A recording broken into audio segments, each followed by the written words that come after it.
Hi guys, welcome back to another video. बालको, आज हम कक्षा 11वीं माइक्रो इकोनॉमिक्स का चैप्टर नंबर 1 स्टार्टिंग से लेकर एंड तक पूरी तरीके से समाप्त करने जा रहे हैं। मुझे पता है माइक्रो इकोनॉमिक्स आपको परेशान कर रही है, तो आज की इस वीडियो के अंदर ये चैप्टर नंबर 1 की सारी परेशानियां यूं चुटकियों में समाप्त हो जाएंगी। ठीक है जी, तो चलिए अपनी कुर्सी की पेटी बांध लीजिए, क्योंकि ये चैप्टर बहुत इंटरेस्टिंग है और आने वाले चैप्टरों के लिए अच्छा खासा बेस भी बांधता है। चलिए लेट्स गेट स्टार्टेड। अच्छा रुको, शुरू करने से पहले मैं जानता हूं कि तुम माइक्रो इकोनॉमिक्स को लेकर काफी परेशान हो। स्टैट्स तो कहीं ना कहीं मैथमेटिक्स के तरीके से हो जाती है, पर माइक्रो इको कितना पढ़ना है, क्या पढ़ना है, कैसे पढ़ना है, इसको लेकर तुम परेशान हो। तो टेंशन नको, तुम्हारी परेशानी को सॉर्ट करने का जुगाड़ हमने बना लिया है। बालको, हमने लॉन्च कर दी है अपनी खुद की भारत की पहली माइक्रो इकोनॉमिक्स की help book. Let me show you. ये रही बालको, ये है माइक्रो इकोनॉमिक्स की हर परेशानी का समाधान। आपको जो भी परेशानी आ रही है, simple language, easy explanation, MCQ question, assertion reasoning question, पिछले साल के पेपर चाहिए या XYZ कुछ भी चाहिए, हर परेशानी का समाधान इसके अंदर आपको मिल जाएगा। ठीक है, इसके साथ आपको स्टिकर्स और कुछ बुकमार्क्स हम लोग हमारी तरफ से फ्री दे रहे हैं। इसको लेने के लिए दो जुगाड़ है अपने पास। या तो आप अपनी वेबसाइट, अपनी खुद की वेबसाइट thegaurav.jain.com से जाके ले सकते हैं, डिस्क्रिप्शन में लिंक है, या फिर तुम Amazon से भी ले सकते हो। Amazon से 50 रुपए ज्यादा है, मैं 50 रुपए कम लेके तुम्हारे घर पे फ्री में डिलीवर भी कर दूंगा। So it's totally up to you कि आप कहां से लेना चाहते हो, पर जाके जरूर ले लेना, क्योंकि ये तुम्हारी सारी प्रॉब्लम को खत्म कर देगी। चलिए शुरुआत करते हैं, बात करते हैं कि भैया इकोनॉमिक्स होती क्या है और कैसे ये काम करती है। देखो, आप लोग 11वीं के अंदर आ गए हो और आप लोगों को बाकी सब्जेक्ट के साथ साथ ये एक ऐसा सब्जेक्ट देखने को मिला है जो पहले था तो सही, तो छुपा हुआ था। एसएसटी में इकोनॉमिक्स थी, पर वो छुप रही थी। अब ये उभर के बाहर आई है, तो इसको आज बिल्कुल बेसिक से पकड़ते हैं। पहले बात करते हैं, सर इकोनॉमिक्स इस शब्द का मतलब क्या है। देखो, सिंपल भाषा में बोले तो ये एक सोशल साइंस है। अरे है भैया, अपन ने एसएसटी पढ़ी है। इट डील्स विद, इसके अंदर क्या किया जाता है, स्टडी ऑफ ह्यूमन बिहेवियर। हमारे बिहेवियर के बारे में आपको पढ़ना है। जैसे अगर सस्ता हो जाएगा तो ज्यादा खरीद लेंगे, महंगा हो जाएगा तो कम खरीद लेंगे। ये हमारा बिहेवियर है ना, ये आपको इस इकोनॉमिक्स के अंदर पढ़ना है। इन द सोसाइटी, किसके अंदर, in the process of production करते समय क्या सोचेंगे हम, कंजम्पशन, किसी चीज को लेते समय, कंज्यूम करते समय क्या सोचेंगे, एक्सचेंज कर रहे हैं तो क्या सोचेंगे, और साथ साथ में अगर डिस्ट्रीब्यूट कर रहे हैं तो हम किस प्रकार का अपना बिहेवियर रखेंगे। यानी सिंपल भाषा में, तेरे को अगर 100 रुपए देके बाजार में भेज दिया जाए तो तू क्या करेगा, ये है इकोनॉमिक्स का पूरा खेल। समझ में आ गया। कौन कौन सी चीज को लेकर, विथ द गिवन रिसोर्सेज। ये बहुत इंपॉर्टेंट है। मैंने आपको बोला कि मैंने आपको जेब में 100 रुपए दिए, आपको बाजार भेजा, आपका बिहेवियर कैसा होगा। यहां पर जो गिवन है ना, वो है ये 100 रुपए। इसको हम बोलते हैं लिमिटेड रिसोर्सेज। क्या बोलते हैं, लिमिटेड रिसोर्सेज, कि भैया हमारी जेब में पैसा जो है लिमिटेड है। देखो, जब भी रिसोर्सेज लिमिटेड होगी तभी तो मजा आएगा। अगर मैं आपको बोलूं कि क्या है, आपको एक बिल्डिंग बनानी है और आपके पास अनलिमिटेड टाइम है, तो कोई परेशानी नहीं है, रोज आएंगे, सो जाएंगे, थोड़ा सा काम करेंगे, फिर सो जाएंगे। पर अगर लिमिटेड टाइम दे दिया गया तो फिर आपको सारी स्ट्रेटेजीज लगानी पड़ेगी। Same goes with economics. Economics के अंदर भी जब तक लिमिटेड रिसोर्सेज नहीं है तब तक सब कुछ खराब है, और जैसे ही लिमिटेड रिसोर्सेज की कहानी आ जाती है आपको दिमाग चलाना पड़ेगा। बेसिकली इकोनॉमिक्स के अंदर आपके दो किताबें हैं, ये आपको क्लास 11th में पढ़नी है if you are from CBSE, और ये आपको क्लास 12th के अंदर पढ़नी है। ठीक है, अगर आप स्टेट बोर्ड से हैं तो माइक्रो और मैक्रो दोनों आपके कक्षा 12वीं के अंदर हैं। ठीक है, पहले बात करते हैं सब माइक्रो इकोनॉमिक्स, जो हमारी ये वाली किताब है, इसके अंदर हमें क्या क्या पढ़ना है। तो ये जो माइक्रो शब्द है, ये आया है वही ग्रीक लैंग्वेज से, जिसका मतलब होता है माइक्रोस। ये देखो किस काम आएगी, ये अगर आपको डिफरेंस आ जाए ना तो ऐसे 3 डिफरेंस लिख देना, और कुछ काम नहीं है, कोई अलग से नहीं पूछेगा कि माइक्रो कहां से आया है। पर अगर डिफरेंस आ जाए, difference between micro and macro economics, तो आपको इस तरीके से डिफरेंस कर देने का है। ठीक है, तो माइक्रो ये जो है कहां से आई है, ये ग्रीक शब्द माइक्रोस होता है, जिसका मतलब होता है छोटा, स्मॉल। तो ये जो पूरी किताब है इसका मतलब है स्मॉल। तब समझ सकते हो इस किताब में क्या ही बड़ा होगा, कुछ नहीं है, छोटी सी किताब है। ठीक है, जबकि जो हम 12वीं में पढ़ेंगे मैक्रो इकोनॉमिक्स, इसका मतलब होता है लार्ज। तो छोटी चीज आपको 11वीं में पढ़नी है और बड़ी चीज आपको 12वीं में पढ़नी है। If you are from state board तो माइक्रो में छोटी चीज है और मैक्रो में बड़ी चीज है। जो माइक्रो है इसके अंदर हम समझते हैं कि एक इंडिविजुअल बाजार में जाकर प्राइस और प्रोडक्शन को कैसे देखेगा। प्राइस एंड आउटपुट को एक इंडिविजुअल, मैं बाजार में जब जाऊंगा तो प्राइस के हिसाब से कैसा रिएक्ट करूंगा, ये है माइक्रो। जबकि मैक्रो के अंदर हम पढ़ते हैं output, employment, income of whole economy, मतलब पूरा भारत में रोजगार कितना है, बेरोजगारी कितनी है, ये सब पढ़ना बाद की बात है, ये मैक्रो में पढ़ा जाता है। माइक्रो के अंदर में स्पेसिफिकली हमारे बारे में, इंडिविजुअल बिहेवियर के बारे में समझते हैं। माइक्रो इकोनॉमिक्स में जो आपको पढ़ना है, जैसे डिमांड हो गया, सप्लाई हो गया, प्राइस हो गया, ये सब चीजें हम माइक्रो में पढ़ते हैं। जबकि जो मैक्रो है उसके अंदर पढ़ा जाता है एग्रीगेट डिमांड, पूरा भारत कितनी डिमांड कर रहा है, बड़ी बड़ी बात होती है इसमें, ठीक है। एग्रीगेट सप्लाई, पूरा भारत कितनी सप्लाई दे कितना रहा है, ले कितना रहा है, और जनरल प्राइस लेवल, महंगाई कितनी है, इन्फ्लेशन कितना है, जो बड़ी बड़ी टर्म्स समझते हो ना, इन्फ्लेशन, बैंक रेट, ये सब मैक्रो के अंदर आती है। जो माइक्रो है, जो अभी अपन पढ़ रहे हैं, इसके अंदर छोटी छोटी टर्म आती है, डिमांड, सप्लाई, प्राइस महंगा हो गया, सेब 10 से 12 के हो गए तो मैं नहीं खरीदूंगा, मैं खरीद लूंगा, ये आता है माइक्रो के अंदर, ठीक है। तो ये हो गया इंट्रोडक्शन। अब बात करते हैं, अरे इसी तो बात हो गई, हाँ, अब बात करते हैं हमारी सेंट्रल प्रॉब्लम की। देखो एक चीज समझो, जब तक परेशानी है तब तक जीवन है, जब तक परेशानी है तब तक जीवन है, तब तक हमारी इकोनॉमी है। तो हम जिस इकोनॉमी के अंदर है, हमारी इंडियन इकोनॉमी, हमारा संसार, उसकी एक प्रॉब्लम है, एक परेशानी है, जिसको बोलते हैं central problem of the economy. दुनिया की सारी इकोनॉमी इन प्रॉब्लमों से जूझती है, तो हमारी भारतीय इकोनॉमी भी इस प्रॉब्लम से जूझेगी। तो कौन कौन सी प्रॉब्लम है ये समझते, पर प्रॉब्लम से पहले आते प्रॉब्लम क्यों है। आई तेरे को परेशानी है तो तेरे को परेशानी क्यों है, तो 3 रीजन है जिसकी वजह से हर व्यक्ति या हर इकोनॉमी परेशान है। सबसे पहला reason, unlimited want. Unlimited want मतलब इच्छा, तो हमारी जो इच्छाएं हैं वो असीमित हैं। फॉर एग्जाम्पल, मैंने आपको बोला कि भैया चलिए बाजार में अपन खाना पीना खाते हैं, ठीक है, मैं पैसा दे रहा हूं, तो क्या होगा, एक चीज लोगे और दूसरी ले लोगे, फिर तीसरी ले लोगे, चौथी ले लेंगे, पांचवी ले लेंगे, छठी ले लेंगे। हमारी इच्छाएं कभी भी खत्म नहीं होने वाली है। जैसे होता नहीं कि पिताजी बस कुछ भी करके एक फोन दिला दो, बस हो जाएगा। पिताजी ने फोन दिला दिया, स्क्रीन गार्ड तो दिलाना ही पड़ेगा। अरे नहीं नहीं, कवर तो मैंडेटरी है ना भैया, इसके साथ वो कान में लगाने के फुटके वो भी दिलाई दो। अच्छा, जब इतना कर ही दिया है तो इंटरनेट थोड़ा अपग्रेडेड वाला लगा दो। देखो पापा, इंटरनेट खत्म हो गया, एक काम करो वाईफाई लगा दो। हमारी इच्छाएं कभी खत्म नहीं होती। तो इकोनॉमी में प्रॉब्लम होने का सबसे बड़ा कोर रीजन क्या है, कि इच्छाएं अनलिमिटेड हैं, जिसको हम इकोनॉमिक्स की भाषा में बोलते हैं अनलिमिटेड एंड। एंड मतलब खत्म होने वाली चीजें, तो हमारी इच्छाएं कभी खत्म नहीं होती। अच्छा, इच्छाएं अनलिमिटेड है, प्रॉब्लम क्यों है, प्रॉब्लम इसलिए है क्योंकि उन इच्छाओं को पूरा करने के लिए हमारे पिताजी की सैलरी लिमिटेड है ना। तो सेकंड जो रीजन है वो ये है कि in order to fulfil the unlimited want, इन असीमित इच्छाओं को पूरा करने के लिए हमारे पास लिमिटेड रिसोर्सेज हैं। लिमिटेड को बोला जाता है स्केयर, आज से शब्द याद रखो, काफी काम आने वाला है। लिमिटेड रिसोर्सेज मतलब स्केयर रिसोर्सेज, कि हमारे पास रिसोर्सेज क्या है, काफी ज्यादा कम है। अब भैया पिताजी की तनख्वाह 30,000 है, तो तुम कुछ भी बोलो, उनको वो सब कुछ 30,000 में से ही करना है। अगर सोचो पिताजी की तनख्वाह अनलिमिटेड होती, अंबानी जी होते, तो कोई सी भी इच्छा कर लो, पूरी हो जाएगी। तो वहां पर तो कोई प्रॉब्लम है नहीं। प्रॉब्लम कहां है, प्रॉब्लम हमारे साथ है, जहां पर लिमिटेड रिसोर्सेज है, हमारी इच्छाएं अनलिमिटेड है। अब एक प्रॉब्लम और है कि जो हमारे पास लिमिटेड रिसोर्सेज है, मान लीजिए पिताजी की तनख्वाह 30,000 रुपए, ठीक है, सोचो अगर ये पूरे 30,000 रुपए पिताजी हमें दे देते तो भी शायद हम कुछ कर लेते, है ना, ठीक है, हमारी इच्छा 30,000 में हो जाती। But the problem is that in 30,000 से हमारे पिताजी को बहुत सारे काम करने हैं। हमारे स्कूल की फीस भी भरनी है, कोचिंग की फीस भी भरनी है, कहीं ऑनलाइन पढ़ते तो वो फीस भी भरनी है, किताबें भी खरीदवानी है, घर का राशन भी डलवाना, मम्मी के खर्चे भी है, खाने के खर्चे भी है, बिजली के खर्चे भी है, पानी के खर्चे भी है, हाय राम, सब कुछ करना है।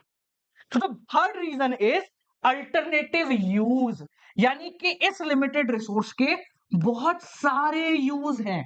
कोई एक जगह नहीं है जहां पर पूरे पैसे इस्तेमाल में आ जाएंगे, बहुत सारी जगह है।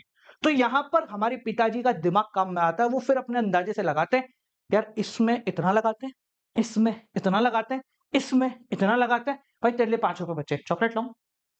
हमारे टाइम पे ऐसा ही होता था, ठीक है। तो क्या है, ये लिमिटेड रिसोर्सेज है और उन लिमिटेड रिसोर्सेज के अल्टरनेटिव यूज हैं, अलग अलग इस्तेमाल हो रहे हैं, इसीलिए ये प्रॉब्लम है।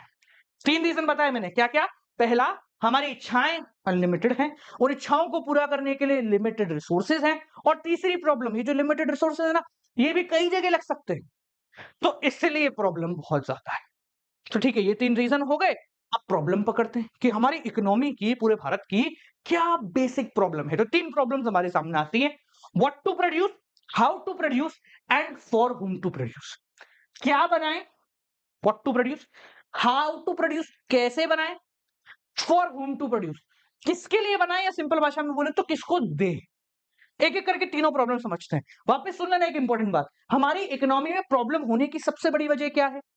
सबसे बड़ी वजह यह है कि भैया कुछ भी बना सकते हैं, अल्टरनेटिव यूज है और रिसोर्सेज लिमिटेड है।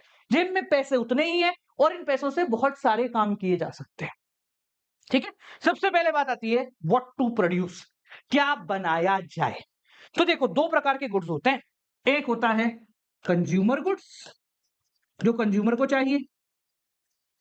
एक होता है प्रोड्यूसर गुड्स, जो प्रोड्यूसर को चाहिए। ठीक है, सिंपल भाषा में बात करें तो एक हो गया, मान लो तुम्हारा बॉल पेन, और एक हो गया तुम्हारा जेल पेन। अब प्रॉब्लम ये है कि हमारे पास लिमिटेड रिसोर्सेस है, तो हम अनलिमिटेड बॉल पेन नहीं बना सकते, अनलिमिटेड जेल पेन नहीं बना सकते। कुछ लिमिटेड बॉल पेन और कुछ लिमिटेड जेल पेन बना सकते हैं। फर्ज कीजिए कि हमारे पास जो पैसे हैं उससे 1000 बॉल पेन और 500 जेल पेन बन पाए। ठीक है, प्रॉब्लम ये है कि साहब कितने बॉल पेन बनाए, कितने जेल पेन बनाए कि इकोनॉमी की प्रॉब्लम सॉल्व हो जाए। तो problem of how to produce is related to क्या बनाना है।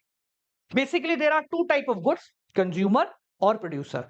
अगर हम कंज्यूमर गुड ज्यादा बनाएंगे, मान लो बॉल पेन ज्यादा बनाने लग गए, बहुत सारे बॉल पेन बनाने लग गए, तो भाई जो लोग जेल पेन से काम करते हैं वो तो ठल्ले हो गए, वो बोलेंगे साहब जेल पेन लाओ। अगर हम ज्यादा बॉल पेन बनाने लग गए तो लोग जेल पेन की मांग करेंगे, क्योंकि बॉल पेन तो उनको मिल ही रहे।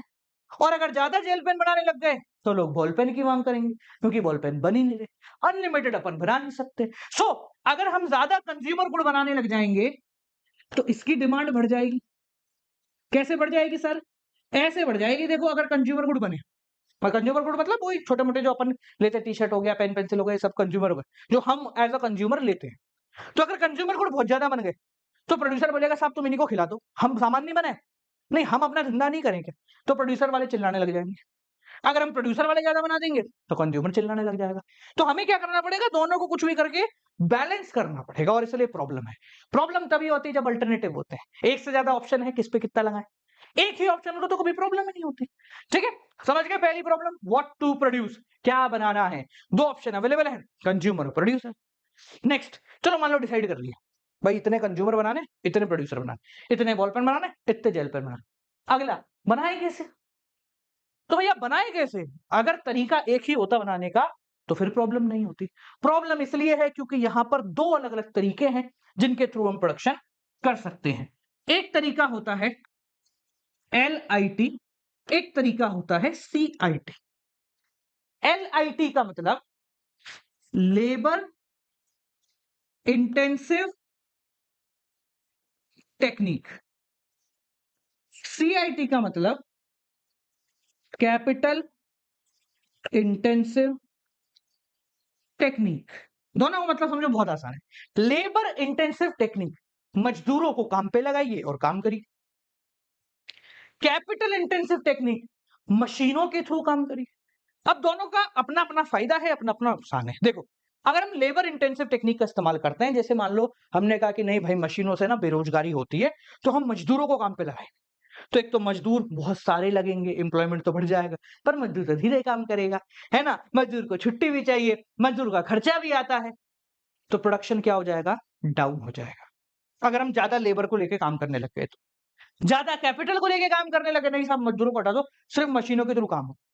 तो अगर आप सिर्फ मशीनों के थ्रू काम कर रहे हो तो प्रोडक्शन तो जल्दी हो जाएगा, क्योंकि मशीनें तो खट खट खट खट बना देंगी, पर एम्प्लॉयमेंट खत्म हो जाएगा, रोजगार नहीं मिलेगा लोगों को। तो दोनों के अपने अपने फायदे हैं, दोनों के अपने अपने नुकसान है। तो हमारी इकोनॉमी को दोनों को बैलेंस करके चलना पड़ेगा। समझ में आ गया? तीसरी problem, for whom to produce, मतलब किसके लिए बना है, या सिंपल भाषा में जो बन गया है उसको डिस्ट्रीब्यूट कैसे करें। ठीक है, it is related to problem of distribution. अब दो तरीके होते हैं जिसके थ्रू आप सामान को बांट सकते हो। एक होता है पर्सनल डिस्ट्रीब्यूशन, कि भाई जिसके पास जितना संपत्ति है उसके हिसाब से इसको बांट दीजिए, फोकट में बांटो। तो गरीब क्या करेगा? मेहनत करने वाला क्या करेगा? सबको फोकट में बांट दोगे तो। दूसरा होता है फंक्शनल डिस्ट्रीब्यूशन, मतलब जो कार्य कर रहा है उसको उसके कार्य के हिसाब से पैसा बांटना शुरू कर दो। ठीक है, अब जो फंक्शनल डिस्ट्रीब्यूशन है ये आपके काम का है, इसको ऊपर ले चलते हैं। फंक्शनल डिस्ट्रीब्यूशन का मतलब जो व्यक्ति कार्य कर रहा है उसको बांट दो। बेसिकली 4 प्रकार के फंक्शन होते हैं। एक होता है जिसको हम फैक्टर्स ऑफ प्रोडक्शन कहते हैं, आपने वैसे तो पढ़ा है पर मुझे भरोसा है कि तुम भूल गए होंगे, तो टेंशन नको, भी कर लेते हैं।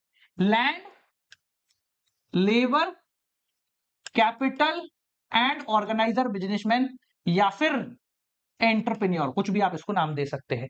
ठीक है, तो देखिए फंक्शनल डिस्ट्रीब्यूशन के तहत अगर किसी व्यक्ति की आप जमीन लेते हो तो आपको उसको रेंट देना पड़ेगा। अगर कोई लेबर आपके यहां काम कर रही है तो आपको उसको वेजेस देने पड़ेंगे। अगर आपने किसी से पैसा लिया है तो आपको उसको इंटरेस्ट यानी ब्याज देना पड़ेगा।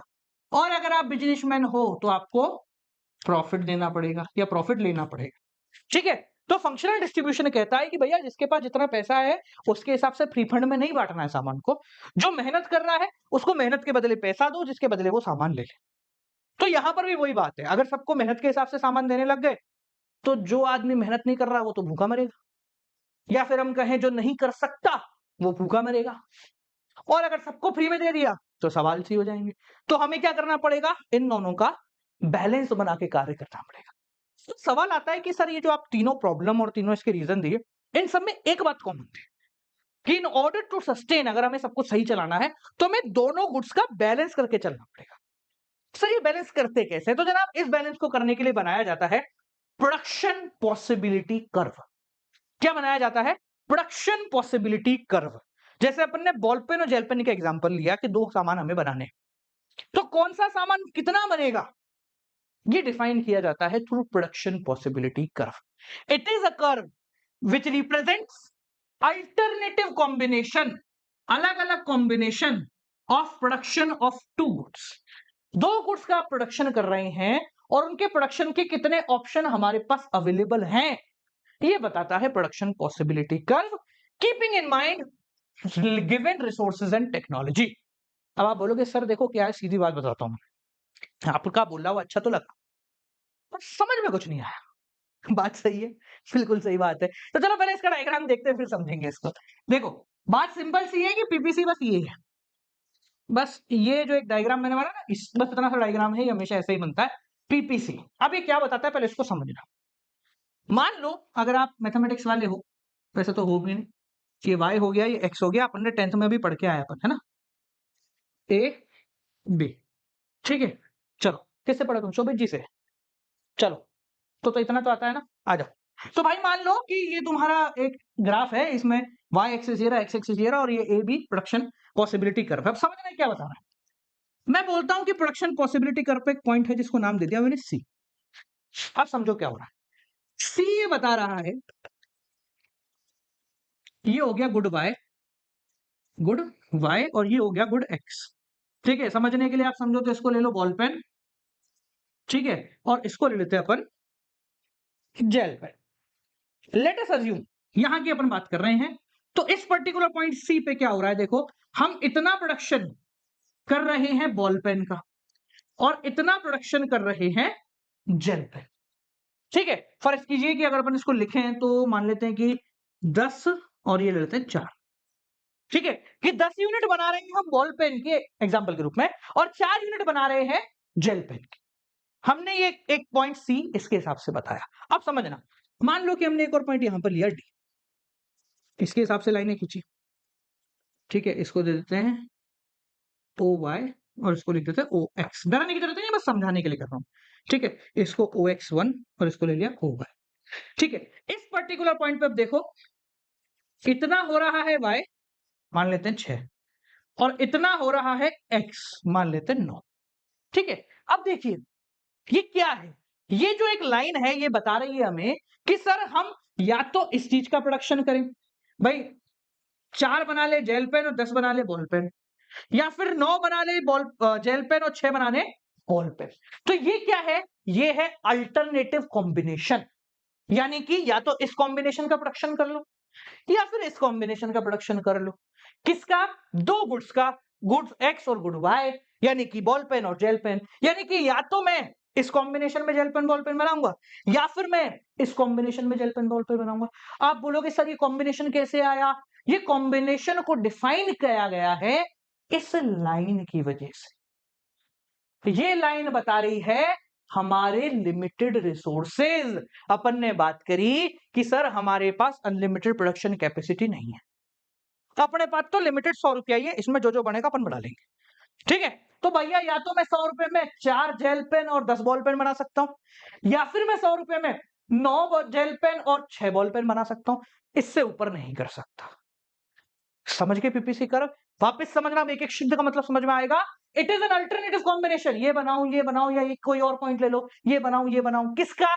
Of production of two goods, दो गुड्स के प्रोडक्शन करने का। किसको ध्यान में रखते हुए?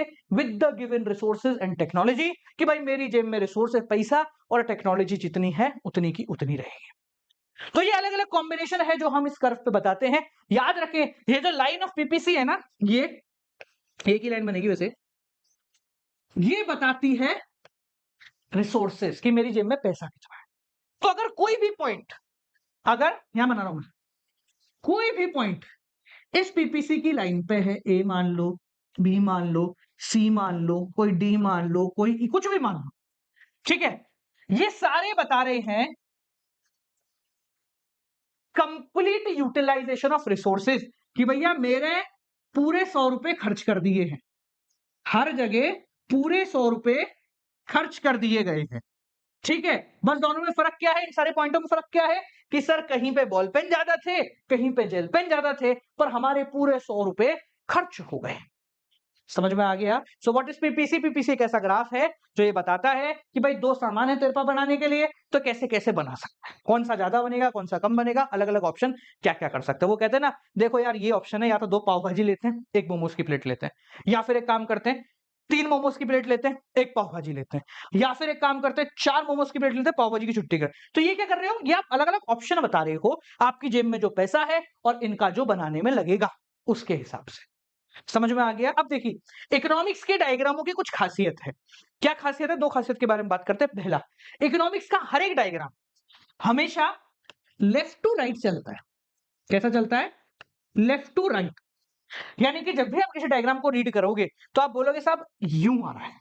जैसे अगर ये पीपीसी का डायग्राम है तो मैं बोलता हूं कि पीपीसी का डायग्राम जो है वो नीचे की तरफ आ रहा है। नीचे आ रहा है ना, देखो ये यहां से नीचे गिर रहा है, तो पीपीसी का जो डायग्राम है वो डाउनवर्ड स्लोपिंग है फ्रॉम लेफ्ट टू राइट। ऐसा बोला जाता है, ज्यादा दिमाग नहीं लगाना। सिंपल भाषा में डायग्राम को पढ़ने के लिए हम एक्सेस से पढ़ते हैं, आप शायद 8 9 10 में पढ़ के आ चुके हो कि डायग्राम हमेशा यहां से आगे बढ़ता है, ऐसे उल्टा नहीं आता डायग्राम कभी, यूं ही आगे बढ़ता है, ठीक है। तो डायग्राम हमेशा लेफ्ट टू राइट होता है। दूसरी चीज, इकोनॉमिक्स में कोई भी डायग्राम पढ़ोगे तो उसके साथ आएंगे अजम्पशन। अजम्पशन का मतलब क्या होता है? देखो सीधी सी बात है, बहुत दुनिया है ना, बहुत अजीब है। तो अपन जैसा सीधा सीधा सोचते हैं वैसा तो कुछ होता नहीं, अपनी जिंदगी में नहीं हो तो दुनिया में तो क्या ही होगा। तो इसलिए इन डायग्रामों को समझने के लिए हम ये मानते हैं कि कुछ चीजें हम अपने हिसाब से प्री प्लान करके चल रहे हैं, यानी कि कुछ चीजों को अपन मानते हैं ये ऐसा ही रहना चाहिए, ठीक है, तभी सब कुछ रहेगा। जैसे अपन कहते हैं ना भाई कल की बर्थडे पार्टी प्लान कर रहे हैं, तो अपन ये तो अज्यूम कर रहे हैं ना कि कल आएगा, और ये भी अज्यूम कर रहे हैं कि कल मैं पार्टी मनाऊंगा। तो ये कुछ प्री प्लान्ड अजम्पशन है कि जिनको ऐसा जैसे हैं वैसे ही मान के चलते हैं, ठीक है। क्योंकि अगर वो बदल जाएंगे, जैसे मान लो कल आया ही नहीं, तो आपकी सारी प्लानिंग तो कैंसिल हो जाएगी, तो आपका पार्टी का पूरा डायग्राम तो बिगड़ जाएगा, ठीक है। तो कौन कौन से अजम्पशन है? पहला, रिसोर्सेज आर गिवन। ये जो गिवन शब्द है ना, इसका मतलब होता है कांस्टेंट, मतलब पहले से हमें पता है कितने। गिवन और कांस्टेंट दोनों सेम ही होते हैं, ठीक है। Technology must be constant, technology भी कांस्टेंट रहेगी। भाई जो टेक्नोलॉजी पे आप अभी बॉल पेन बना रहे हो उसी टेक्नोलॉजी पे ही बनाओगे, क्योंकि अगर आपने टेक्नोलॉजी अच्छी कर दी तो भैया आपका डायग्राम तो आगे बढ़ जाएगा, आगे भाग जाएगा ना भाई। 100 रुपए में साहब ज्यादा बॉल पेन बना सकता हूं तो मैं, तो डायग्राम का शेप नहीं डिफाइन हो पाएगा। तो in order to make a perfect diagram हम ये मानते हैं कि भाई टेक्नोलॉजी यहां पर जितनी है यहां पर भी उतनी है, टेक्नोलॉजी में कोई अपग्रेडेशन नहीं है। 100 रुपए लेके चला था, 100 रुपए ही है मेरे पास, ऐसा नहीं है कि चला था रास्ते में 200 रुपए और मिल गए, ठीक है। तीसरा, अल्टरनेटिव कंपैरिजन बिटवीन दो गुड्स, हम दो गुड्स के बारे में ही बात कर रहे हैं। समझ में आ गया? तो ये हो गया आपका पूरा पीपीसी का डायग्राम। अब देखिए इस डायग्राम में कुछ पॉइंटर्स के बारे में बात करते हैं जो कि बहुत इंपॉर्टेंट है। एक पॉइंटर तो मैंने आपको समझा दिया कि पीपीसी की लाइन पे जितने भी पॉइंट हैं वो सारे पॉइंट एक ही बात बताएंगे कि भैया आपके रिसोर्सेज पूरी तरीके से इस्तेमाल में आ गए हैं, आपके पास कोई एक्स्ट्रा पैसा नहीं बचा है, आपके पास जितना था आपने सब लगा दिया और आपने प्रोडक्शन कर लिया। समझ में आ गया? So all the points on the line of PPC define fully utilization of resources, कि आपके पास कोई भी पैसा नहीं बचा है। बस सारे पॉइंट में फर्क क्या है कि यहां पर कुछ और कॉम्बिनेशन था, यहां पर कुछ और है, यहां पर कुछ और है। अब समझो, अगर कोई पॉइंट इसके अंदर है, मान लेते पॉइंट ई, जो कि कहां है, पीपीसी के अंदर है, तो इससे हमें क्या समझ में आता है, देखो इसका मतलब है कि भाई मैं यहां पर प्रोडक्शन करता हूं, अरे मेरे रिसोर्सेज ज्यादा है, मेरे पास 100 रुपए पड़े, मैं अभी यहां पर ही हूं, मतलब मैंने 20 रुपए खर्च करे, तो इसका मतलब है कि मैं अभी और खर्चा कर सकता हूं, मैं और बॉल पेन और जेल पेन बना सकता हूं। तो ये माना जाएगा कि अगर कोई पॉइंट अंडर पीपीसी है तो ये डिफाइन करता है अंडर यूटिलाइजेशन ऑफ रिसोर्सेज, कि हमारे रिसोर्सेज अंडर यूटिलाइज है, यानी कि अभी हमारे पास और प्रोबेबिलिटी है और कैपेसिटी है।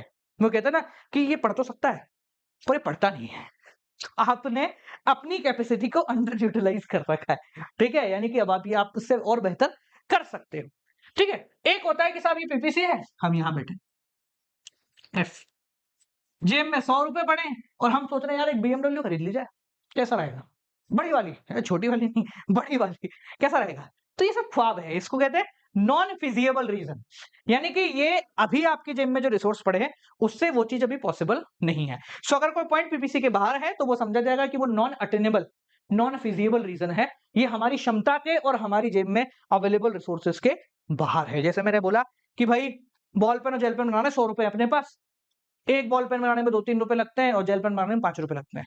एक काम करो 2000 बॉल पेन बना लो। आप बोलोगे साहब 100 रुपए में 2000 बॉल पेन कैसे बन जाएंगे, अगर एक बॉल पेन को बनाने में 2 रुपए लगते हैं, जेल पेन बंद भी कर दिया जाए तो भी कैसे बनेंगे। तो ये है नॉन फिजिएबल रीजन, जहां पर हम जा ही नहीं सकते, क्षमता से बाहर है। समझ गए? क्लियर हो गया? अब देखिए, अब पीपीसी को थोड़ा और आगे बढ़ाते हैं, और पीपीसी पढ़ना है चैप्टर में, ज्यादा कुछ है नहीं, तो पीपीसी को थोड़ा मूवमेंट कराते हैं। तो एक स्टैंडर्ड पीपीसी बना देते हैं, ये लीजिए, ये हमारा एक स्टैंडर्ड पीपीसी है ए बी, इसका 2 पॉइंट है जहां पर ये टच कर रहा है, ये हो गया आपका y और ये हो गया आपका x, ठीक है। चलिए ये हमारा है ना एसी को 24 पे कर गया है, गर्मी लग रही है भयंकर, तो क्या करें हम, अब रिमोट ढूंढ लेंगे तो कट लगाना पड़ेगा, फिर एडिट करना पड़ेगा, छोड़ो, आ जाओ। देखो, तो पीपीसी की अगर अपन बात करते हैं तो पीपीसी में 2 तरीके के मूवमेंट आते हैं, ये जो डायग्राम है ना ये अपनी जगह से चलता है, रात को सोते सोते आगे पीछे हो जाता है। कैसे होता है, तो आगे पीछे होने के 2 तरीके होते हैं, एक होता है शिफ्टिंग, एक होता है रोटेशन। सर पहले इन दोनों के मतलब समझ लो क्योंकि बहुत जरूरी है। What do you mean by shift and what do you mean by rotation. देखो शिफ्ट का मतलब होता है अपनी पूरी जगह बदल लेना। आपने सुना ना हमारी धरती क्या करती है, अपने एक्सिस पे रोटेट करती है। आपने कभी ये सुना है कि हमारी धरती शिफ्ट करती है?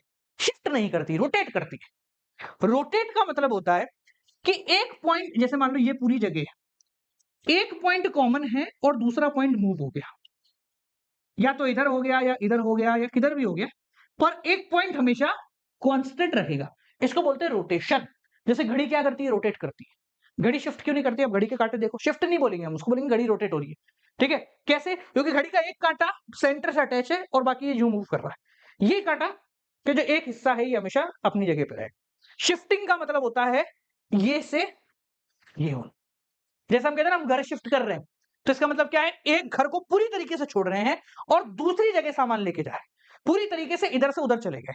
तो शिफ्टिंग का मतलब होता है अगर आप यहां हो तो आप यहां से यहां आ गए पूरी तरीके से, या फिर यहां चले गए पूरी तरीके से, या फिर कहीं और चले गए। मतलब ऐसा नहीं है कि आपको कोई पॉइंट पुरानी कंडीशन में बैठा हुआ। तो पीपीसी शिफ्ट भी होता है, पीपीसी रोटेट भी होता है।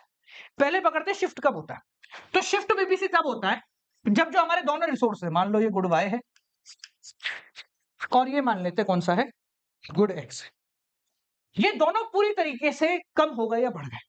मान लेते कि बॉल पेन जेल पेन काम चल रहा था बढ़िया तरीके से और किसी वजह से टेक्नोलॉजी बढ़ गई, एकदम से टेक्नोलॉजी में अपग्रेडेशन आ गया। तो एक बात बताओ, अगर टेक्नोलॉजी अच्छी हो जाएगी तो हम प्रोडक्शन ज्यादा कर पाएंगे, कम कर पाएंगे? ज्यादा कर पाएंगे ना, टेक्नोलॉजी अच्छी हो गई। तो अगर एक्स और वाई टेक्नोलॉजी इंक्रीज हो जाती है, ठीक है, तो हमारा जो ये पीपीसी है बढ़िया सा, ये पूरी तरीके से क्या होगा, राइट में शिफ्ट हो जाएगा, यहां शिफ्ट हो जाएगा। मान लेते हैं ए डैश और बी डैश क्या हो गया, पूरी तरीके से राइट में शिफ्ट हो गया। शिफ्ट होने का मतलब क्या है कि आपकी टेक्नोलॉजी बढ़ गई है, हमारी इकोनॉमी में क्या हो गया है, इसको बोलते हैं इकोनॉमिक ग्रोथ। क्या बोलते हैं? Economic growth. कब होती है? जब एक्स और वाई दोनों की टेक्नोलॉजी क्या हो जाए? इंक्रीज हो जाए या फिर बढ़ जाए। समझ में आ गया? क्लियर है? अब हो सकता है इंक्रीज हुई है, अब मान लेते डिक्रीज हो गई। तो जब ये डिक्रीज होती है तो क्या होता है? देखो, इसको मिटाते हैं। तो अगर टेक्नोलॉजी दोनों की एक साथ कम हो जाएगी, तो भाई जब टेक्नोलॉजी खराब हो गई, कम मतलब खराब हो गई, पुरानी हो गई, मशीनें खराब होने लग गई, तो क्या होगा? हम प्रोडक्शन कम कर पाएंगे। तो हमारी जो लिमिट है, ये लाइन क्या बताती है? हमारी लिमिट, ये हमारी जो लिमिट है ये पीछे सरक गई। लीजिए, ठीक है। तो ये क्या है? इकोनॉमी में गड़बड़ हो रही है, डेप्रिसिएशन, डिफ्लेशन आ रहा है। ठीक है, ये हमारी इकोनॉमी पहले के मुकाबले कम प्रोडक्शन करने में चलती है या कम प्रोडक्शन कर पा रही है। समझ गए? तो शिफ्टिंग में या तो डायग्राम पूरा आगे बढ़ जाएगा या फिर पूरी तरीके से कम हो जाएगा। ठीक है, अब बात करते हैं रोटेशन की। रोटेशन कब होता है? मैं एक ही डायग्राम में समझा दूंगा। देखो, आपको समझ में आना चाहिए। The most important thing is कि आपको समझ में आना चाहिए, क्योंकि जब आप उसको क्या कहते हैं लिखने की बारी आएगी तो अपने पास है अपनी हेल्प बुक, उससे लिख लेना, हो जाएगा तुम्हारा काम। देखिए, रोटेशन का मतलब क्या होता है? घूमना। कि एक पोजीशन एक है, दूसरी इधर हो गई, इधर हो गई, आगे पीछे सरक रही है। तो देखो, अपन पहले मानते हैं, कलर लेते हैं व्हाइट, कि X upon Y tech increase. इस शब्द का, इस फेज का मतलब समझना। X upon Y tech increase, इसका मतलब एक्स की टेक्नोलॉजी बढ़ गई है, वाई की उतनी है। ठीक है, यहां लिख देता हूं मैं एक्स चेंज, और यहां लिख देते हैं वाई चेंज। तो पीपीसी रोटेट कब होता है? जब किसी एक गुण की टेक्नोलॉजी बढ़ रही है या कम हो रही है, दूसरा गुण वहीं की वहीं है। भाई किसी एक गुण की नई मशीन आ गई है ना, दूसरे गुण में कोई बदलाव नहीं है, ऐसा पॉसिबल है। ठीक है, तो हम पहले मानते हैं एक्स की टेक्नोलॉजी बढ़ गई, वाई उतना का उतना है। ऐसे लिखते हैं इसको, X tech increase, Y constant. ठीक है, तो एक्स की टेक्नोलॉजी बढ़ गई, देखना एक्स की टेक्नोलॉजी अच्छी हो गई, यानी कि नई नई मशीनें आ गई। तो जब नई मशीन आएंगी तो ऑटोमेटिकली मैं ज्यादा प्रोडक्शन कर पाऊंगा, तो एक्स का प्रोडक्शन बढ़ गया, यहां से यहां हो गया। जबकि वाई का क्या है? वाई का उतना है। ठीक है, ये क्या बता रहा है? X upon Y tech increase, कि एक्स की टेक्नोलॉजी बढ़ गई, तो जब टेक्नोलॉजी बढ़ जाएगी तो भाई ज्यादा प्रोडक्शन हो पाएगा, तो एक्स की तरफ से ज्यादा प्रोडक्शन हो गया, वाई वहीं का वहीं रहा। क्लियर? देखो अगला, अरे बेटा ही गया, चलो कोई बात नहीं, कोई बात नहीं, हो जाता कभी कभी, चोट हो जाती है, कुछ नहीं कर सकते। ठीक है, दूसरा देखो, X upon Y tech decrease, कि एक्स की टेक्नोलॉजी कम हो गई, वाई की उतनी है। तो लीजिए पहले डायग्राम बना लेते बेसिक। ठीक है, ये हो गया बी, ये हो गया ए, गुड। एक्स, देखिए एक्स की टेक्नोलॉजी कम हो गई तो एक्स का प्रोडक्शन कम हो गया, वाई उतना का उतना है, ये लो। ठीक है, तो ये क्या बन गया? ये ऐसे बन गया। तो हम बोलेंगे पीपीसी जो है रोटेट हो गया है, किधर से? एक्स एक्सिस से, किस तरफ? लेफ्ट में। किधर रोटेट हो गया? लेफ्ट साइड रोटेट हो गया है, लेफ्ट की तरफ आ गया है। समझ गए? सिमिलरली वाई में भी यही केस होता है।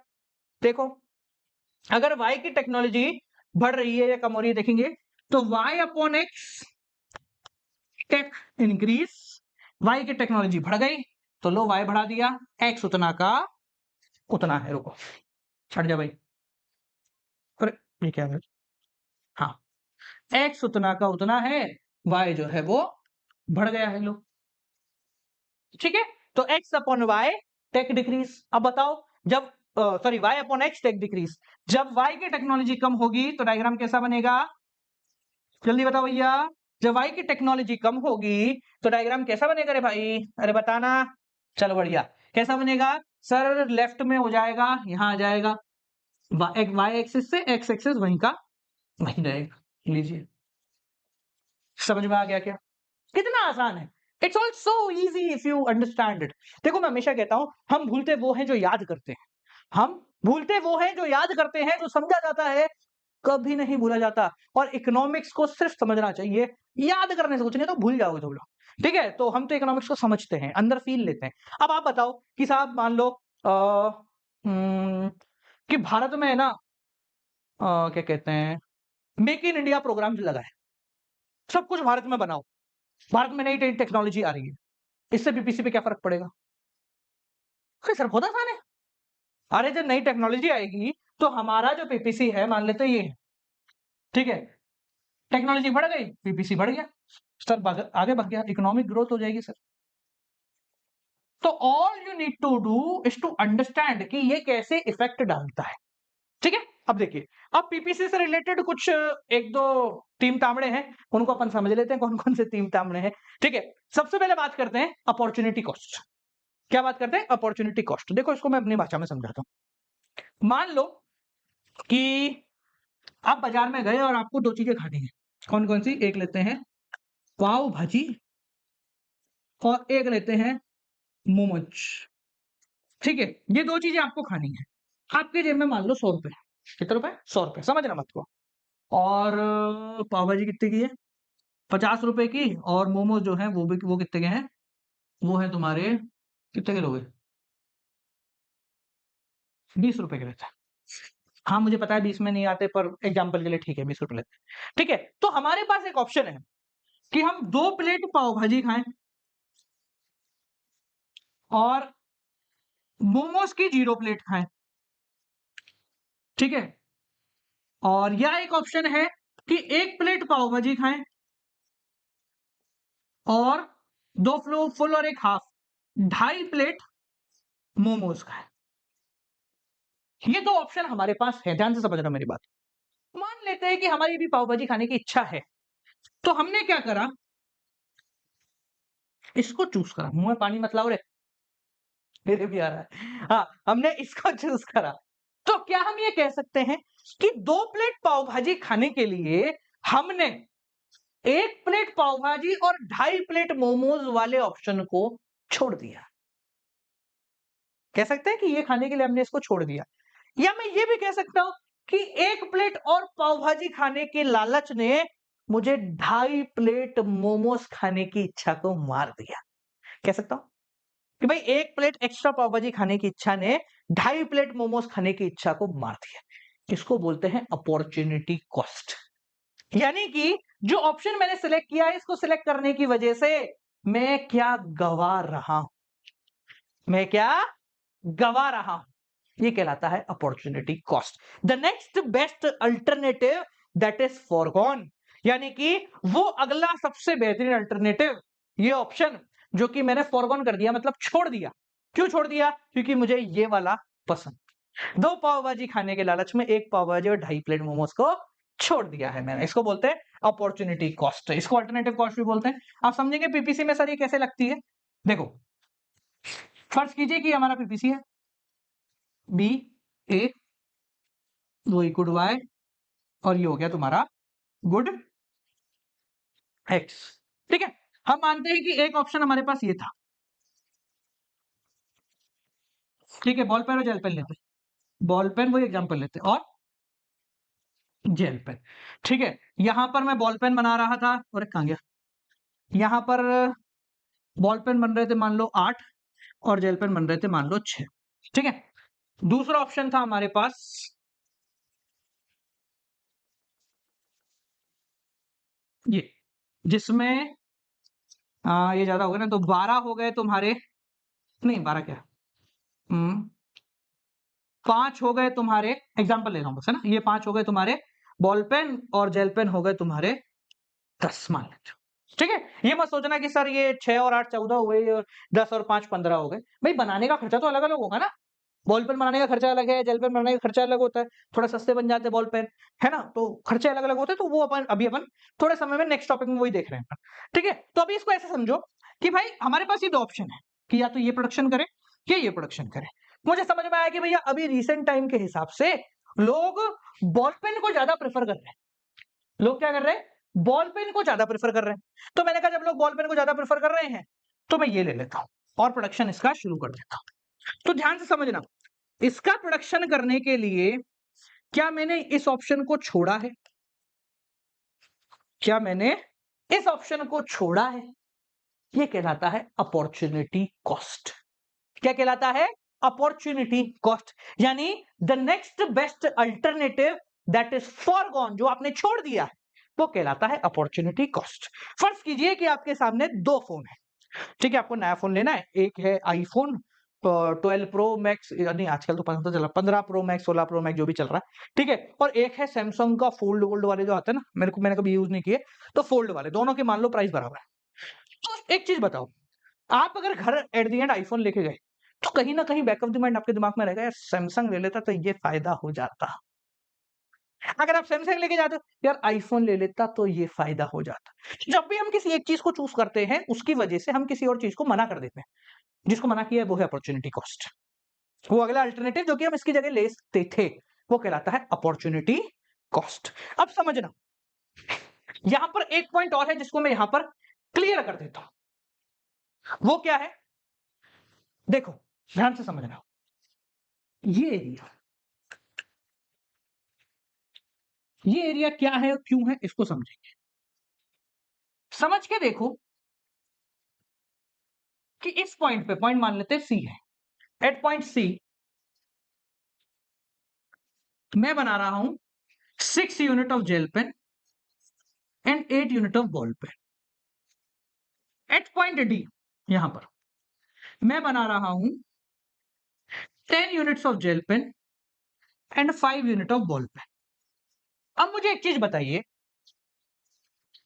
अगर मुझे पॉइंट सी से डी पे आना है, पॉइंट सी से डी पर आना है, तो मुझे क्या करना पड़ेगा? सिंपल सवाल बोल रहा हूं, ध्यान से सुनो। मैं अगर यहां पे हूं, 6 जेल पेन और 8 बॉल पेन बना रहा हूं, मुझे डी पे आना है, यहां आना है, तो क्या करना पड़ेगा? यानी सिंपल भाषा में बोलूं, if I want to increase gel pen production, अगर मुझे जेल पेन के प्रोडक्शन को बढ़ाना है, तो मुझे क्या करना पड़ेगा? तो सर मुझे मेरे बॉल पेन के प्रोडक्शन को कम करना है। हाँ, देखो, मुझे जेल पेन के प्रोडक्शन को बढ़ाना है, तो मुझे जेल पेन के प्रोडक्शन को कम करना पड़ेगा। क्यों कम करना पड़ेगा? क्योंकि जेब में 100 रुपया ही पड़ा है। अगर जेब में 100 रुपए से ज्यादा होता तो भाई दोनों बना लेता, जेल पेन बना लेता, बॉल पेन और बना लेता। पर क्योंकि मेरे पास सिर्फ 100 रुपए लिमिटेड ही है, और यहां पर भी मैं पूरे 100 रुपए खर्च कर रहा हूं, तो अगर मुझे अब बॉल से जेल में कन्वर्ट करना है, तो मुझे एक गुड़ का अगर प्रोडक्शन बढ़ाना है, तो मुझे दूसरे गुड़ का प्रोडक्शन कम करना पड़ेगा, क्योंकि मेरे पास रिसोर्सेस क्या है? लिमिटेड हैं।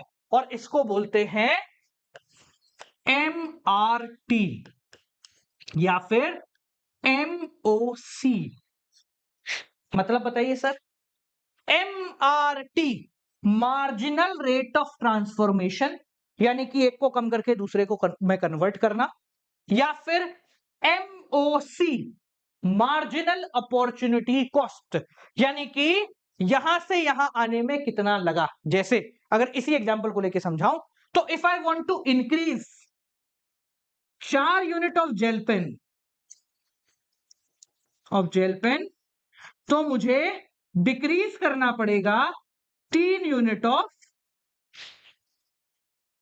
Ball. 4 unit of gel pen बढ़ाने के लिए मुझे 3 यूनिट ऑफ बॉल पेन को कम करना पड़ेगा। देख लीजिए, ये 6 से 10 हो गए, 8 से 5 हो गए। इसको बोला जाता है मार्जिनल अपॉर्चुनिटी कॉस्ट। मार्जिनल शब्द का मतलब होता है अगली वाली, ठीक है। तो अपॉर्चुनिटी कॉस्ट ही है जो आपने पढ़ा, बस नाम इसका मार्जिनल रख दिया। क्यों रख दिया? क्योंकि हम सिर्फ उसके अगले वाली की बात कर रहे हैं, उनके आगे वालों की बात नहीं कर रहे। तो सिर्फ यहां से यहां तक के बीच में अगर अपॉर्चुनिटी कॉस्ट देखी जाए, तो उसको बोलते हैं मार्जिनल अपॉर्चुनिटी कॉस्ट या मार्जिनल रेट ऑफ ट्रांसफॉर्मेशन। क्योंकि अल्टीमेटली आप क्या कर रहे हो? बॉल पेन की जगह जेल पेन बना रहे हो, तो आप ट्रांसफॉर्म कर रहे हो बॉल को जेल में, ठीक है। देखिए, वही डायग्राम बना लेते हैं यहां पे, ठीक है। ये लो, ए या सी और डी रखते हैं। तो हमें क्या करना पड़ रहा है, एक बार वापस से इसको समझेंगे, क्योंकि बहुत इंपॉर्टेंट है कि if I want to increase the production of good X, अगर मुझे एक्स का प्रोडक्शन इंक्रीज करना है, तो मजबूरन मुझे वाई का प्रोडक्शन कम करना पड़ेगा, ठीक है। तो मुझे इस पॉइंट से इस पॉइंट पे जाना है, तो मुझे वाई को रिड्यूस करना पड़ेगा और एक्स को बढ़ाना होगा, ठीक है। इसको बोलते हैं MRT या MOC। इसका फॉर्मूला होता है del Y by del X. डरने की जरूरत नहीं है। डेल, ये जो बोलते हैं ना डेल, इसका मतलब होता है चेंज। क्या मतलब होता है? Change. Change in y upon change in x। यहां लिख दो, देखो MRT या MOC का फॉर्मूला हो गया change in y upon change in x, कि y में कितना चेंज आया अपॉन x में कितना चेंज आया। अभी पिछले वाले एग्जांपल के हिसाब से y यानी इसमें कितने का चेंज आ गया 3, 8 से 3 हो गए, और x में कितने का चेंज आ गया 4, तो ये हो गया MRT या MOC 3/4। अब आप एक चीज बोलोगे कि सर यहां पर एक बढ़ रहा है एक कम हो रहा है, तो भाई एक में तो -3 का चेंज लिखो ना। फिर आप भाई 8 से 5 होगी तो चेंज तो -3 आया, तो 3 क्यों लिखा, तो माइनस लिखते हैं इसको। बिल्कुल सही बोला आपने, ठीक है। तो इसको हम माइनस से डिनोट करते हैं। सर माइनस से क्यों डिनोट करते हैं, क्योंकि ये बताता है कि y जो है वो कम हो रहा है और x जो है वो बढ़ रहा है। तो माइनस सिर्फ डिनोट करते हैं फॉर्मूले में कि भाई माइनस का मतलब है कि y को कम करना है और x को बढ़ाना है। और यही सबसे बड़ा रीजन है कि y PPC is downward. Downward का मतलब जैसे जैसे हम आगे बढ़ रहे हैं, देखो यहां से मानो जैसे जैसे आप आगे बढ़ते जा रहे हो PPC नीचे जाता जा रहा है। क्यों जा रहा है, सिंपल सी बात है सर कि अगर मुझे यहां से यहां आना है, C से D आना है, D से मान लो E आना है, E से F आना है, तो मुझे एक का प्रोडक्शन कम करना पड़ेगा, तभी मैं दूसरे का प्रोडक्शन बढ़ा सकता हूं। मुझे एक का कम करना पड़ेगा तभी मैं दूसरे का प्रोडक्शन बढ़ा सकता हूं। समझ गए, तो ये क्या है, एक को कम करके दूसरे को बढ़ाना पड़ेगा। क्यों करना पड़ेगा, क्योंकि भैया जेब में 100 रुपए है, गरीब आदमी है ठीक है, जेब में 100 ही रुपए है, तो अगर 100 रुपए से ही काम चलाना है तो एक को कम करना पड़ेगा तभी हम दूसरे को बढ़ा सकते हैं। And that is why PPC slopes downward. लिख लेना इस बात को, रीजन आपके डायरेक्टली ऐसा क्वेश्चन आता है why does PPC slope downward, तो लिखना the unit of good y is sacrificed. y good को सेक्रीफाइस मतलब छोड़ रहे हैं हम उसको, क्यों, for an additional unit of good x, ताकि हम x को और प्रोड्यूस कर सके, ठीक है। Which means unit of y decreases and unit of good x increases, which is known as MRT और MOC। क्लियर हो गया, तो ये तो रीजन हो गया कि PPC जैसे जैसे आगे बढ़ता है नीचे जाता जाता है। अब मैं आपसे पूछता हूं कि सर हमने अभी तक PPC जितने भी बनाए उनमें PPC का जो डायग्राम है, why we had made the diagram like this, हमने ऐसा ही क्यों बनाया। सर ये तो समझ में आ गया, चलो नीचे जा रहा है ना, यहां से नीचे जा रहा है, ये रीजन तो आ गया, पर सर नीचे तो ये भी जा रहा है, नीचे तो ऐसा भी जा रहा है, नीचे तो ऐसा भी जा रहा है, आपने क्यों PPC को इसी शेप में बनाया।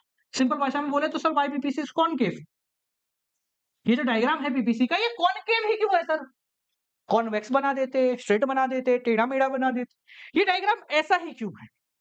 नीचे तो जा रहा है MRT की वजह से, पर नीचे कॉनकेव होता हुआ क्यों जा रहा है। सो PPC का शेप कैसा होगा ये डिफाइन करता है MRT या MOC की रेट पर। किस पर, रेट पर। सर रेट का मतलब C से D में अगर ये 3/4 अपन ने लिखी थी, ये लिखी थी ना 3/4, D से E में कितनी होगी, E से F में कितनी होगी। ये जो रेटे है ना कि भाई इसमें 3 थी इसको 4 करना पड़ा, फिर यहां 5 हो गई, फिर ये 5 4 करना पड़ा, फिर यहां 7 हो, ये जो रेट है इस रेट पे डिपेंड करेगा कि PPC कैसा बनेगा, कॉनकेव बनेगा, सीधा बनेगा, टेढ़ा बनेगा। सर इसकी रेट कैसे निकलती है, बहुत आसान है, जैसे अभी अपन ने एक निकाली ना इसकी, ये 3/4 कम हुआ और ये बढ़ा, ऐसे अगले पॉइंट अगर आपको पता हो तो उनकी भी रेट निकाल लो, उससे PPC बन जाएगा। पर सर एक जनरल PPC जो आपने अभी बनाया है वो अभी तक ऐसा दिख रहा है कॉनकेव, तो ये जो PPC है इसमें रेट कितनी है, और ये रेट क्या हमेशा ऐसी ही रहती है। तो PPC का जो शेप है वो जनरली कॉनकेव होता है, और कॉनकेव होने की वजह है कि PPC की ये जो रेट है ये लगातार हर पॉइंट के बाद बढ़ती जाती है। क्या बोला मैंने, ये लगातार हर पॉइंट के बाद बढ़ती जाती है, कम नहीं होती। सर क्यों कम नहीं होती, एग्जाम्पल से समझे अपन, एक बहुत बढ़िया सा एग्जाम्पल लेते हैं और उससे इसको समझते हैं। देखो थोड़ा लॉजिकल चलते हैं हम, है ना, बॉल पेन, जेल पेन और पाव भाजी और पास्ता को रख देते हैं, उसको मोमोज को रख देते हैं। अब अपन थोड़ा सा मतलब ऐसा एग्जांपल लेते हैं जो जेन्युइनली काम का है, ठीक है। मान लो कि आपके पास दो अलग अलग फैक्ट्री है, कितनी है, दो अलग अलग फैक्ट्री हैं, एक में कुछ और काम कर रहे हो, एक में कुछ और काम कर रहे हो, ठीक है, फर्ज फर्ज कीजिए कि आपके पास है, एक है चावल की फैक्ट्री, राइस ले लो, और एक है गेहूं, व्हीट की फैक्ट्री। ठीक है, चावल की फैक्ट्री मतलब चावल का सारा तामड़ा होता है, बांधना, पैक करना, और एक फैक्ट्री है जिसमें गेहूं का सारा काम होता है। अभी तक आप सिर्फ गेहूं के प्रोडक्शन में लगे पड़े थे पूरी तरीके से। तो हम मानते हैं कि हमारे पास 2 गुण हैं। मैं 20 यूनिट गेहूं के बना रहा था, 20 यूनिट कितना भी ले लो, 20 किलो, 20,000 किलो कितना भी, और चावल जो है वो सिर्फ 1,000 किलो बना रहा था, क्योंकि अभी मेरा पूरा ध्यान गेहूं की तरफ था। और मुझे धीरे-धीरे पता चला कि यार गेहूं से ज्यादा मार्जिन चावल में है। ये अभी प्राइमरीली डिमांड जो है वो चावल की ज्यादा होगी। क्या करा जाए? सर मेरे पास जो है ना एरिया लिमिटेड ही है। ठीक है, यहीं पे गेहूं बन रहा है, यहीं पे वो बन रहा है, क्या कहते हैं, चावल। लोग भी यही हैं, अभी ज्यादा खर्चा कर नहीं सकता मैं। तो मैंने क्या करा, मैंने सोचा एक काम करते हैं कि गेहूं को धीरे-धीरे कम करते हैं और चावल को धीरे-धीरे बढ़ाते हैं। गेहूं को धीरे-धीरे कम करते हैं और चावल को धीरे-धीरे बढ़ाते हैं। यहाँ पे लॉजिक समझना बहुत क्लियर है। तो जब आप ये काम करोगे तो आप क्या करोगे? पहले मजदूरों को उठाओगे, चावल में लगाओगे, ठीक है? फिर मशीनों को बदलोगे, धीरे-धीरे करोगे ना सारा प्रोसेस। तो मान के चलते सबसे पहला काम आपने क्या किया, मजदूर उठा लिए, कि भाई गेहूं में से 2 मजदूर आ जाओ, वहां पे काम कर लो चावल बनाने में तुम भी कुछ दिन। ठीक है? तो हमने क्या करा, इधर आते हैं। स्टार्टिंग में गेहूं के प्रोडक्शन में से 2000 किलो कम कर दिया।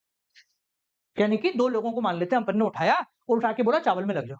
अब ये जो 2 बंदे हैं, ये क्या चावल बनाना है या चावल का पूरा काम जानते हैं? नहीं जानते साहब, ये तो अभी नए-नए आए हैं, इनको तो गेहूं के बारे में पता है, इतने सालों से वही कर रहे हैं। तो ये लोग वहां जाके उतनी स्पीड से काम नहीं कर पाएंगे जितनी स्पीड से यहाँ कर रहे थे। सीधी सी बात है भैया, इनको तो ये आता है, वो थोड़ा ना आता है। तो यहाँ पर हम मानते हैं कि ये 2 लोग यहाँ से कम हुए, पर वहां जाकर ढंग से काम नहीं कर पाए, तो वहां जाके सिर्फ एक बंदे का काम ये दोनों मिलकर कर पाए। ऐसा ही होगा?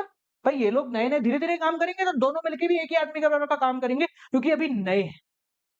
लॉजिक क्लियर हो रहा है? अब देखिए आगे बढ़ते हैं। मान लेते हैं चलो लोग काम करने लग गए, अब हमें क्या कर रहे हैं? अब मशीनें कन्वर्ट करनी है ना? गेहूं से चावल की। अब आपके पास जो गेहूं की मशीन है, वो पुरानी हो रही है ना, तो ऐसा तो नहीं उसको बेच के नई की नई मशीन आ जाएगी चावल चावल को पैक करने की या जो भी करना है उसकी। ऐसा तो होगा नहीं। इसको सेकंड हैंड में बेचोगे, फिर थोड़े कम पैसे आएँगे, फिर कोई और मशीन बेचोगे, ऐसे करके 2-4 मशीन बेचोगे, तब जाके एक नई मशीन खरीद पाएँगे अपन। ऐसा ही होगा? तो मान लेते हैं कि इसमें से 4 यूनिट और कम करी या 3 यूनिट और कम करी, ये हो गया 15। ठीक है? तब जाके एक नई मशीन आई चावल पैक करने की। ठीक है? अब मानते हैं कि मशीनें भी हो गई, अब क्या करना है आपको? अब जो है पैकिंग मटीरियल। अब गेहूँ 1 किलो के पैकेट में पैक होता था, ये चावल जो है 10 किलो के पैकेट में पैक होगा। गेहूँ 1 किलो में पैक होता था, चावल 10 किलो में पैक होगा। तो अब हमें धीरे-धीरे भाई सारे कट्टे लाओ, इकट्ठे करो, इनको बेचो, फिर लाओ, तो काफ़ी सारे कट्टे लगेंगे 1-1 किलो के, तब जाके 10 किलो का कट्टा तैयार होगा। तो मान लेते हैं यहाँ पर 4 यूनिट इसकी और कम हो गई, तब जाके इसकी एक नई यूनिट आई। तो हम क्या कर रहे हैं, धीरे-धीरे एक यूनिट को कन्वर्ट कर रहे हैं दूसरे में। अब चूंकि जो हमारे पास रिसोर्सेज थे ना, वो सारे गेहूं बनाने वाले थे, या गेहूं को पैक करने वाले थे, गेहूं को छांटने वाले थे, चावल वाले नहीं थे। तो इसलिए पहले हमने वो रिसोर्स यहां पर कन्वर्ट किया जो इजीली शिफ्ट हो जाएगा। फिर भाई तू डायरेक्टली शिफ्ट नहीं होता तो तेरे को थोड़ा 2-3 ले सेकंड हैंड में बेचो, फिर इकट्ठा करके एक नया लगाओ। अब बड़े सारे सामान बिक गए, छोटा-छोटा सामान लिया, बहुत सारा इकट्ठा करा, बेच दिया, फिर जाके एक नया सामान आया। ऐसा ही होता है, नया खरीदने के लिए पुराने बहुत सारे लगते हैं। ठीक है? सेम फिर अगली बार किया तो ये मान लो ये हो गया 6 और इसमें से 1 बढ़ा। ठीक है? तो अभी आप क्या कर रहे हो? अभी आप 6 यूनिट इसके बना रहे हो, 5 यूनिट इसके बना रहे हो। क्योंकि अभी आप शिफ्टिंग कर रहे हो। ठीक है? अब देखो ये जो हमने बनाया, ये काफ़ी लॉजिकल है। ऐसा ही होता है जब एक चीज़ से दूसरी चीज़ बनानी होती है, तो धीरे-धीरे कन्वर्जन होता है। ठीक है? इसको धीरे-धीरे बेचोगे, उसका नया-नया खरीदोगे, अपन घर बनाते हैं या कुछ भी करते हैं नया काम, तो ऐसे ही करते हैं। ठीक है? तो अब यहाँ पर देखना हो क्या रहा है। मैं लिखता हूँ डेल वाई, यहाँ लिखते हैं डेल एक्स, यहाँ लिखते हैं एमआरटी। देखिए, पहली लाइन पे लगाते हैं डैश। वाई में बदलाव देखेंगे अपन। ठीक है? रुको, इसको मैंने शायद उल्टा लिख दिया है। ये लेते हैं वाई में ऐसा, ये लेते हैं वाई और ये लेते हैं एक्स। ठीक है? इसको लेते हैं एक्स और इसको लेते हैं वाई। देखिए, y पहले क्या हुआ? 2 यूनिट कम हुआ। y पहले क्या हुआ? 2 यूनिट कम हुआ। फिर y कितना हुआ? 3 यूनिट कम हुआ। फिर y कितना हुआ? 4 यूनिट कम हुआ। फिर y कितना हुआ? 5 यूनिट कम। ऐसा ही हो रहा है? y पहले 2 यूनिट कम हुआ, फिर 3 यूनिट कम हुआ, फिर 4 यूनिट कम हुआ, ताकि 1-1-1 बढ़ता है। देखिए वापस समझेंगे इसको। y 2 यूनिट कम हुआ, तब जाके x की 1 यूनिट बढ़ी। फिर y 3 यूनिट कम हुआ, तब जाके x की 1 यूनिट बढ़ी। फिर y 4 यूनिट कम हुआ, फिर x की 1 यूनिट बढ़ी। फिर y 5 यूनिट कम हुआ, फिर x की 1 यूनिट बढ़ी। तो क्या मैं ये कह सकता हूं हमारा MRT, जिसको हम कहते हैं del y by del x, करो देखो कितना आ रहा है, 2:1, 3:1, 4:1, 5, ये लगातार बढ़ रहा है। और क्योंकि ये लगातार बढ़ रहा है, इसलिए आपका पीपीसी ऐसा है। देखो, अब देखो बढ़ा के बताता हूं कि बढ़ाने से कैसे पता लगता है पीपीसी कैसा हो। देखिए, मैंने मान लेते हैं यहां कोई पॉइंट है, 2 कम करो, 1 बढ़ाओ, 3 कम करो, 1 बढ़ाओ, 4 कम करो, 1 बढ़ाओ, 5 कम करो, 1 बढ़ाओ। अब अगर इन सारे पॉइंटर्स को आप जोड़ोगे ना, तो ये डायग्राम कुछ एग्जैक्ट तो नहीं बनाया मैंने, पर हाँ, ये डायग्राम कुछ कॉनकेव के फॉर्मेट में ही आएगा। तो ये डायग्राम कॉनकेव क्यों है? क्योंकि हमारी ये रेट बढ़ रही है। अगर ये रेट कम होगी, अगर ये रेट कम होगी, मान लेते हैं उल्टा हो गया 5:1, 3:1, 2:1, 1:1, तो आपका डायग्राम ऐसे बनेगा। अगर ये रेट कांस्टेंट होगी तो ऐसे बनेगा, स्ट्रेट लाइन। सर कांस्टेंट कब होती है? देखो कांस्टेंट तब होती है जब आप ये मान लो कि टेबल की जगह चेयर बना रहे हो, तो भाई दोनों जगह लकड़ी का ही काम है, दोनों जगह मजदूर भी लकड़ी के ही हैं, दोनों जगह दोनों मजदूरों को काम भी सेम ही आता है। तो यहाँ काम करे या वहां काम करे, काम सेम ही होना है, वही सेम पट्टे काटने हैं उसको, बस ऐसे की जगह ऐसे काटने, बाकी सब कुछ सेम है। तो अगर सेम ही काम होगा तो ये रेट कांस्टेंट होगी, इसको हटा के इसको बढ़ा दिया, ठीक है। जबकि यहां पर हमारी रेट क्या थी? यहां पर हमारी रेट धीरे धीरे बढ़ रही है, क्योंकि जो सामान हम पहले बना रहे थे उसमें और ये जो नया सामान बना रहे हैं इसमें काफी चेंजेस है।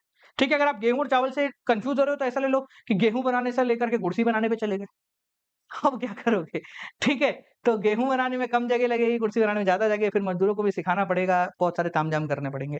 ठीक है, समझ में आ गया? तो ये हो गया आपका why does PPC is concave. क्यों कॉनकेव है? क्योंकि एमआरटी लगातार बढ़ रहा है। समझ में आ गया? क्लियर हो गया? चलिए, तो बालको ये हो गया आपका चैप्टर नंबर 1 पूरी तरीके से समाप्त। जाने से पहले भैया माइक्रो में अगर कोई भी प्रॉब्लम है तो ये उसका समाधान है। तो अगर आप अभी भी उन प्रॉब्लम से जूझ रहे हो तो क्यों जूझ रहे हो? मतलब किसने कहा तुम्हें कि उन प्रॉब्लम से तुम जूझो? किसने कहा छेड़खानी करने को? किसी ने नहीं कहा ना। तो जूझो मत प्रॉब्लम से, ये सॉल्यूशन ले लो अपनी माइक्रो इकोनॉमिक्स की हेल्प बुक, एक ऐसी किताब जो आप लोगों को ध्यान में रख के बनाई गई है। लेना कहां से? 2 ऑप्शन है, सस्ता लेना है तो अपने पास से ले लो, डिलीवरी फ्री है, ठीक है, पहुंचा देंगे आपके पास तक। नीचे वेबसाइट का लिंक है, वहां से जाकर ऑर्डर कर लीजिए, ठीक है, वहां बस सीओडी नहीं मिलेगा। और अगर ज्यादा पैसे हैं, अमेज़न से लेने में इच्छुक हो, सीओडी मिल जाएगा, तो अमेज़न से जाके ले लो, उसका भी लिंक डिस्क्रिप्शन में है। ठीक है, चलिए मिलते हैं आपसे अगली वीडियो के साथ, तब तक के लिए नमस्कार।